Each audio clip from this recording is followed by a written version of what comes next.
At Dad's funeral, my sister looked me dead in the eye and said loud enough for everyone to hear, "She's just here for the money." I wish I could say I walked away with grace, but that moment changed everything. Stay with me till the end, because what started as the worst day of my life turned into something I never expected. A journey that revealed more than just family secrets. The church was quiet except for the sound of the choir singing softly. I hadn't seen my sister, Talia, in almost 5 years, but there she was, flawless as ever, dressed in black from head to toe, greeting people like she owned the place. I took a seat in the back, my heart heavy. My father, Dr. Samuel Namdi, was gone. He wasn't just my dad. He was the man who taught me to stand tall, even when no one believed in me.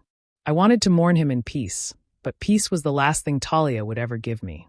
When the service ended and people began to gather outside, she spotted me. Her smile was sharp and fake. Then, in front of everyone, she said it. "She's just here for the money." Her voice echoed through the crowd. Heads turned. Eyes followed me like I was some kind of intruder. The air left my lungs. My hands shook, and for a second, I thought about shouting back. But instead, I just stared at her. Her expression didn't waver. It was cold, almost satisfied. I could see the whispers spreading, people murmuring things I didn't want to hear. My mother looked away, pretending not to notice. I quietly walked out of the church, the words still ringing in my ears. Outside, the wind was cool, but my face burned with shame. I didn't even make it to the burial. I just sat in my car and cried until I couldn't breathe. All I had wanted was to say goodbye to my father, but instead, my sister turned it into another public humiliation. As the sun began to set, something inside me shifted. The tears dried, and the hurt started to harden into something stronger. I thought about how Talia always got what she wanted. My father's approval, my mother's attention, the admiration of everyone around us. And yet, even now, she couldn't let me mourn in peace. Why? What did I ever do to deserve her hatred? That night, sitting alone in my car in the church parking lot, I made a quiet promise to myself. I would find out the truth. Why my family treated me like a stranger. Why Talia despised me so deeply. And why, even after death, my father's memory still felt like something she wanted to control. I didn't know it then, but that moment, that humiliation at my father's funeral, was just the beginning. Growing up, I always knew I was the less favored one. Talia was the golden child, smart, confident, and always right in everyone's eyes. My father, Dr. Samuel Namdi, loved us both, but it was clear who carried his pride. He would show off Talia's achievements to family friends, praising her business mind, while mine, my passion for art and community work, was brushed aside as childish. Our father built his life from nothing.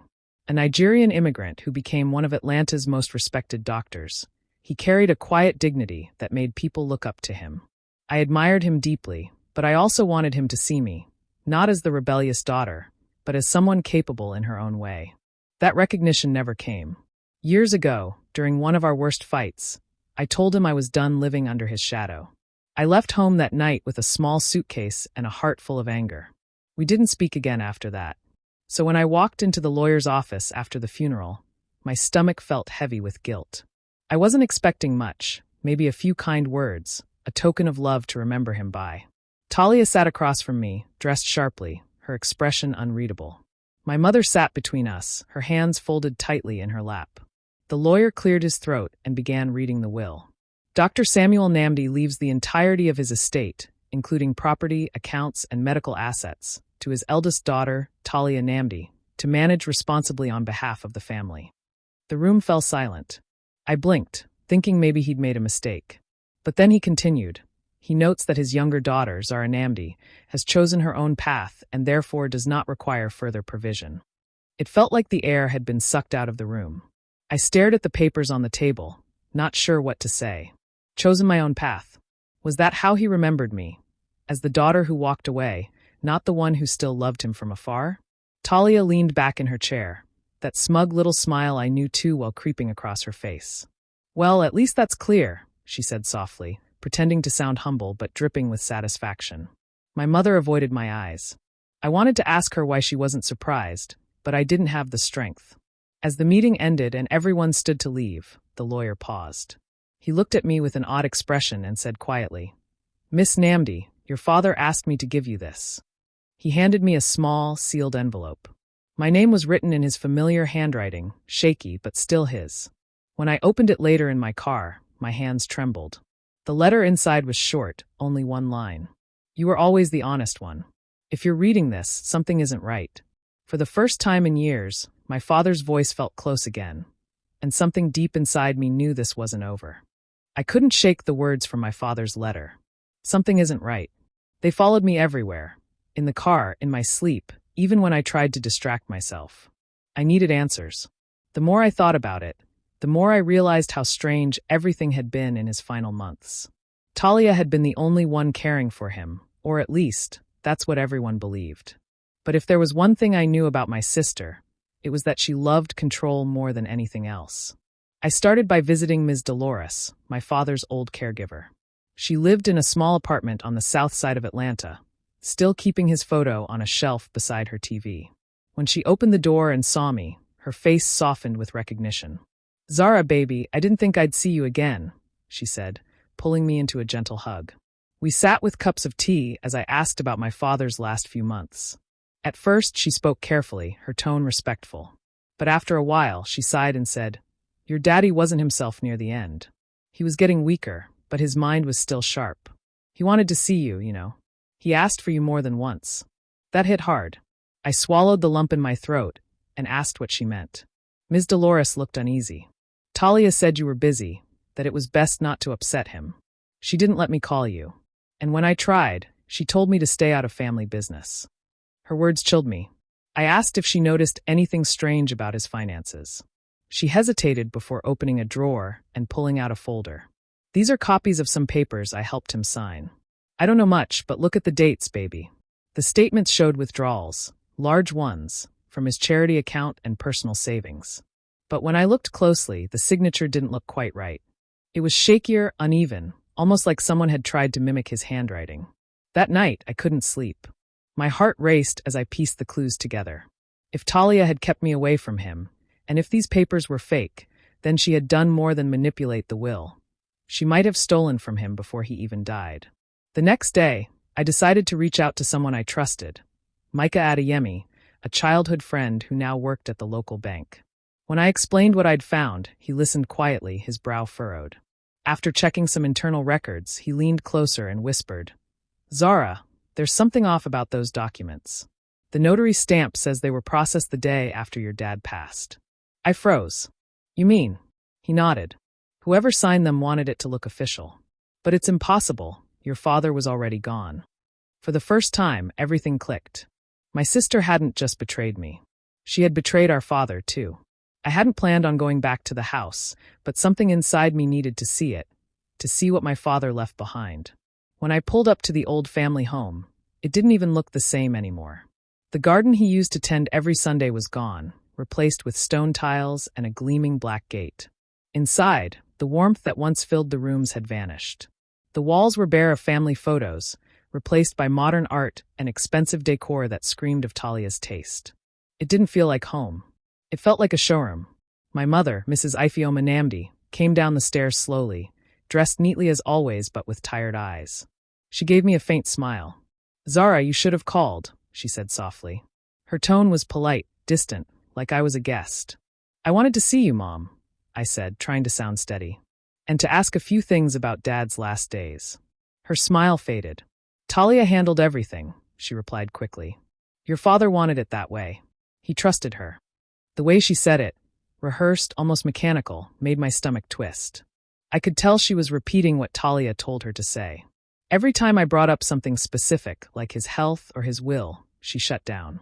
"Talia knows all that," she kept saying. "You shouldn't dwell on the past." Then Talia appeared, dressed like she'd just stepped out of a magazine shoot. Her heels clicked against the marble floor as she looked me up and down. "Didn't expect to see you here," she said smoothly. "Hope you're not here to start drama. Mom's been through enough." "I'm just here for dinner," I said, forcing a smile. But dinner was anything but peaceful. Talia dominated every conversation, turning every small remark into an insult wrapped in sweetness. "You still doing those little projects?" she asked, tilting her head. "Dad used to say you had a good heart, just no sense for responsibility." I bit my tongue at first. I tried to stay calm, but when she laughed about how some people can't handle real work, something in me snapped. I slammed my glass down, the sound sharp against the silence. "You're not fooling me, Talia," I said, my voice trembling with anger. "You forged something. I don't know how yet, but I'll find out." Her smile didn't falter. She leaned back and crossed her arms. "Prove it, little sister," she said, her tone dripping with arrogance. My mother gasped quietly, looking between us, too afraid to speak. The room felt heavy, filled with years of unspoken resentment. I stood up and walked out without another word, my heart pounding in my chest. That night, as I sat in my car under the quiet Atlanta sky, I made myself a promise. I wasn't running anymore. I was going to uncover the truth, no matter what it cost me. I couldn't go home. Not yet, not with Talia still in control. So I found a cheap motel just a few blocks from Dad's old clinic. The room was small, barely more than a bed and a desk, but it became my base. Every day, I spread out the papers I'd managed to gather, bank statements, caregiver logs, even old voice messages Dad had left on his phone. I listened to them over and over, hoping for some clue, some detail I had missed before. One night, replaying a recording from months before his passing, I froze. My father's calm, familiar voice filled the small room. "If anything happens, look in the blue folder under my study desk." My heart leapt. He must have known something was coming. He always trusted me to see things clearly. I knew then I had to go back to the house and search his study, even if Talia was still in control. Later that night, after everyone had gone to sleep, I crept back to the house. The familiar floorboards creaked under my feet as I made my way to Dad's study. It smelled faintly of cedar and old books. I knelt by the desk and slid open the drawer where I remembered the blue folder being. My hands trembled as I lifted it out, but it was empty. My stomach sank. I flipped through it carefully, hoping something had been left behind. Nothing. All that remained was a single photograph tucked into the folder. One of Dad and me from years ago, smiling on a sunny day in the park. On the back, in Dad's handwriting, were the words, "Trust only the kind-hearted." I traced the letters with my fingers, feeling his presence, his warning. Somehow, he had left me a message even without the papers I expected. I knew I wasn't alone in this fight. I had to be careful, but I also had to act. The next morning, my motel room became a nightmare. I woke to find the door ajar, papers scattered across the bed and floor. My laptop, the one with all my collected documents and voice files, was gone. My stomach twisted with panic and anger. Someone had been here. Someone knew I was digging. I rushed to check the folders I'd left in my bag, and while some were untouched, others had been rifled through. Whoever it was wanted to intimidate me, to stop me from uncovering the truth. But instead of fear, I felt something else, resolve. This confirmed that I was on the right path. Talia had enemies, but I also had allies, and Dad's words echoed in my mind. Trust only the kind-hearted. Sitting on the edge of the bed, surrounded by the chaos left behind, I made a decision. I would not give up. I would find out what happened to the blue folder, uncover every document Talia had tried to hide, and reveal the truth. Whoever thought they could scare me away had underestimated me.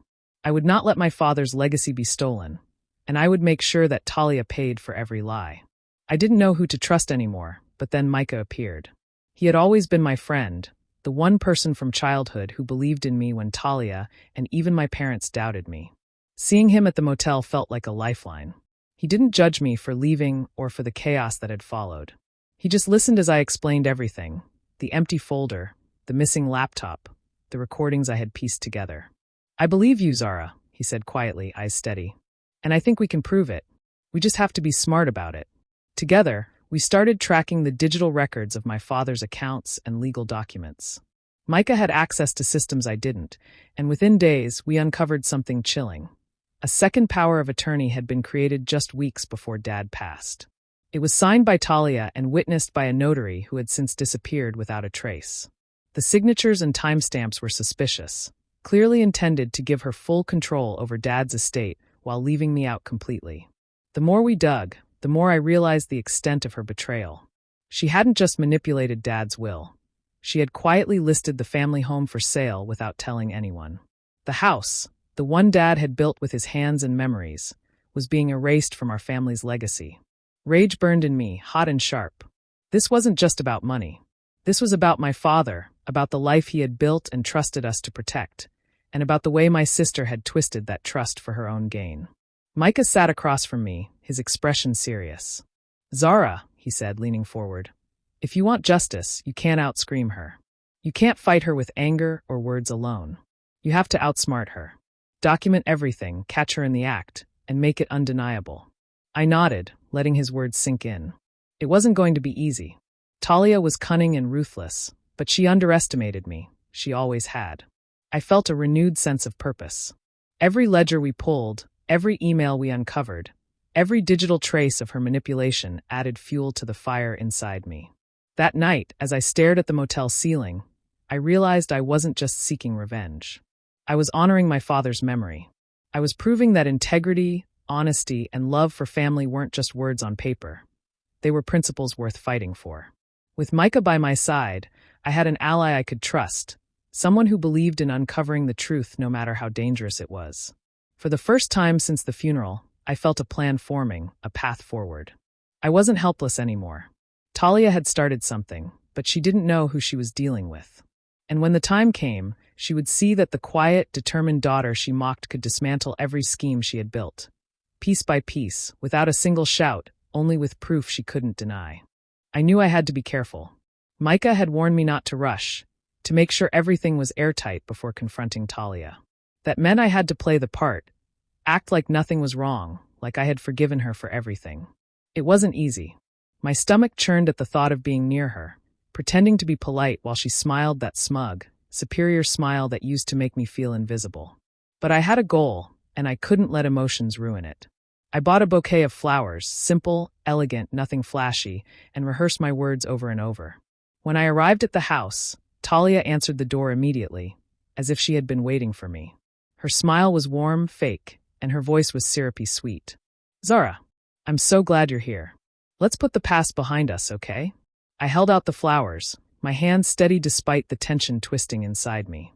"I thought it was time we tried," I said softly, keeping my tone calm.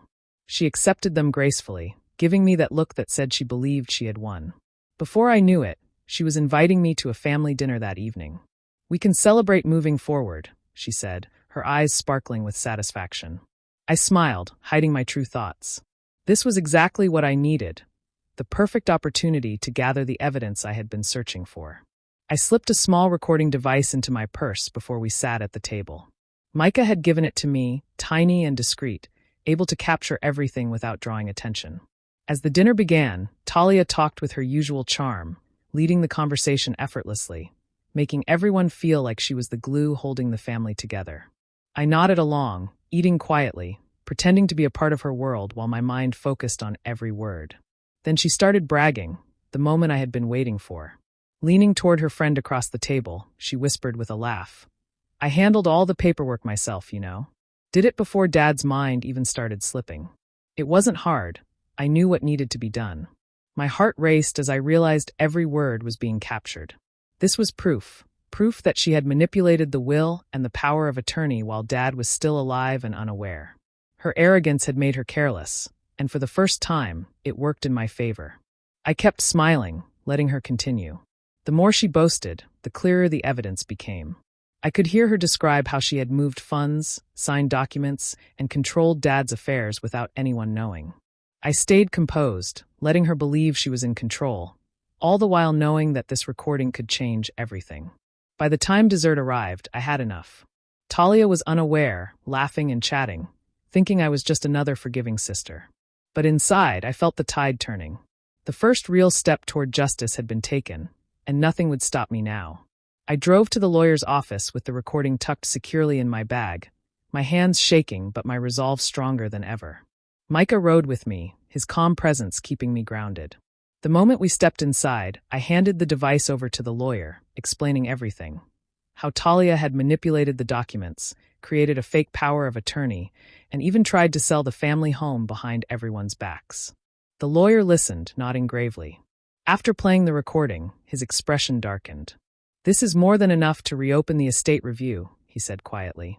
"We'll file a fraud claim immediately, and it will be handled discreetly. She won't see it coming." I felt a surge of relief mixed with tension.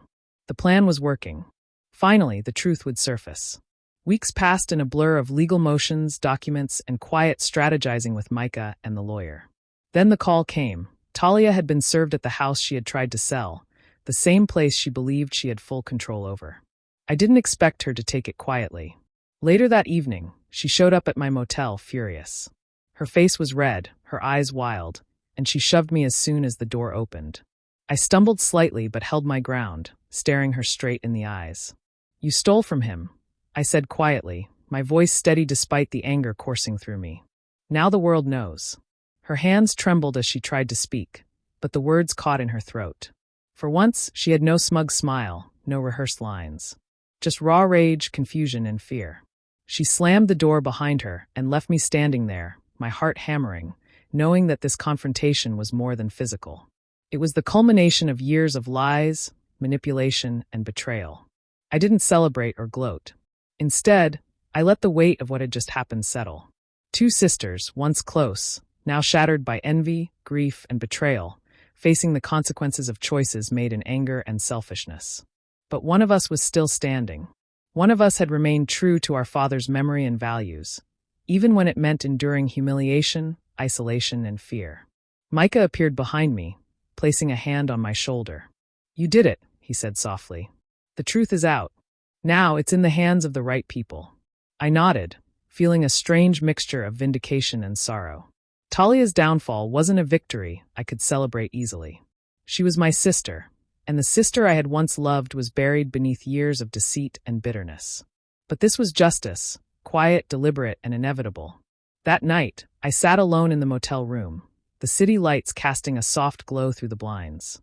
I replayed the events in my head, the recording, the lawyer's confirmation, the confrontation with Talia. The raw truth had finally emerged, and the path ahead, though difficult, felt clearer. My father's voice, his warnings, and his trust had guided me here. I was no longer powerless. I had uncovered the lies, exposed the betrayal, and taken the first real steps toward reclaiming what was rightfully ours. And in that quiet moment, I realized I had finally found the strength to stand unshaken. Weeks passed, and the tension in Atlanta felt heavier with every passing day. The lawyer and Micah worked tirelessly, digging through every record, tracing every transfer, and piecing together the financial chaos Talia had created. Finally, the investigation reached a critical point. It wasn't just a few suspicious withdrawals. Talia had diverted thousands of dollars from Dad's medical charity, money meant for patients and families in need. She had manipulated his accounts, falsified documents, and tried to rewrite his legacy for her own gain. The court acted swiftly. Talia's assets were frozen, including the bank accounts, investments, and even the luxury home she had tried to sell. Her smug confidence began to crack as she realized her schemes were unraveling. The media didn't cover the details yet, but the legal filings were enough to send shockwaves through the family. I received a call from my mother first. Her voice trembled, breaking the silence that had long existed between us. "Zara, I see now. I was blind to it. I didn't want to believe it, but I was wrong. I'm so sorry for everything." When I visited her, she broke down completely. Tears streamed down her face as she apologized not just for Talia's actions, but for the years she had sided with my sister, for the times she ignored me, and for the distance that had grown between us. I held her hands, feeling the weight of years of hurt and the fragile hope of reconciliation. I didn't speak much. There was little to say. Some things had to be felt and understood in silence. I didn't feel the satisfaction people might expect from seeing Talia finally caught. There was no triumph in her failure, no joy in her humiliation. Instead, I felt a profound sense of relief and closure, like a heavy door had finally been shut. My father's wishes, his trust in me, and his love had not been in vain. That afternoon, I went to visit Dad's grave. The cemetery was quiet, the late spring sun casting long shadows across the manicured lawns. Standing there, I traced the name etched into the stone with my fingers, feeling the warmth of his memory surrounding me. "You were right to trust the kind-hearted," I whispered, the words almost breaking me. I thought of all the times he had silently supported me, encouraged me to follow my own path, and reminded me that honesty and integrity mattered above all. He had left me a message, a warning, and I had followed it. I stayed at the grave longer than I expected, letting the breeze carry my thoughts and prayers. It wasn't just about justice anymore. It was about honoring the man who had shaped my life, who had trusted me when others doubted. The anger, the betrayal, and the pain had led me here, but standing there, I felt a sense of peace I hadn't known in years. I turned to leave, feeling a quiet strength settle over me. Talia's consequences would unfold in the courts, but I didn't need to watch them. My focus was on moving forward, guided by Dad's values and the knowledge that the right path, though difficult, had always been the one worth taking. Months went by, and life slowly began to settle into a new rhythm. Talia's criminal charges loomed over her, a constant reminder of the choices she had made. The estate, once manipulated and threatened, had been fully restored. Every account, every property, every asset was returned to its rightful state. I didn't feel the urge to gloat or celebrate. Justice had taken its course, and I was determined to honor my father's memory, not indulge in vengeance for its own sake. I used my share of the estate to rebuild what Dad had always dreamed of, a clinic that would serve the community he loved. It wasn't just a building, it was a legacy. I named it the Namdi Hope Center, a place where families could find care, support, and compassion, the very values my father had lived by. Seeing the doors open, the first patients arriving, and the staff bustling with energy, I felt an unshakable sense of purpose. This was more than revenge. It was creation, restoration, and love manifesting in the world. One afternoon, as I walked past the old family home, I noticed Talia outside, surrounded by boxes and furniture. She was moving out, finally leaving the house she had tried to claim as her own. Her face was hollow, drained of the arrogance she had once worn like armor. When our eyes met, she spoke, her voice barely above a whisper. "You got what you wanted." I stopped for a moment, my gaze steady and calm. There was no triumph in my expression, no cruelty in my tone. I said simply, "No. I got what he wanted." Her lips parted, but she didn't respond. I could see the realization flicker in her eyes, the understanding that I had never acted out of spite, but out of loyalty and love for our father. Everything I had done, every step I had taken to uncover the truth, every careful move in my quiet plan, had been for him, not for me. I turned and continued walking, each step lighter than the last. The shadow of my sister, the years of resentment and manipulation, no longer had power over me. For the first time in a long time, I felt completely free. The grief, the anger, the betrayal, they had all led me here, to a place where dignity and justice coexisted. Passing the familiar streets of my childhood, I thought about Dad's voice, his guidance, and the lessons he had left behind. My revenge had been subtle, deliberate, and without malice. It wasn't about destroying Talia, but about reclaiming truth, protecting a legacy, and proving that integrity could prevail even in the face of betrayal. As I walked away from the old house, the city around me felt alive with possibility. I carried with me the quiet satisfaction of a plan fulfilled, a promise kept, and a future shaped not by bitterness, but by honor. The Namdi Hope Center stood as a testament to what could rise from pain, a living tribute to the man who had taught me that the kind-hearted would always endure. And for the first time, I truly felt at peace. Do you think Zara handled everything the right way by standing up to her sister and protecting her father's legacy? Or should she have tried to confront Talia differently? Share your thoughts in the comments. I really want to hear your opinion. And if you love stories full of family drama, justice, and emotional twists, make sure to subscribe and hit the notification bell so you never miss a story like this.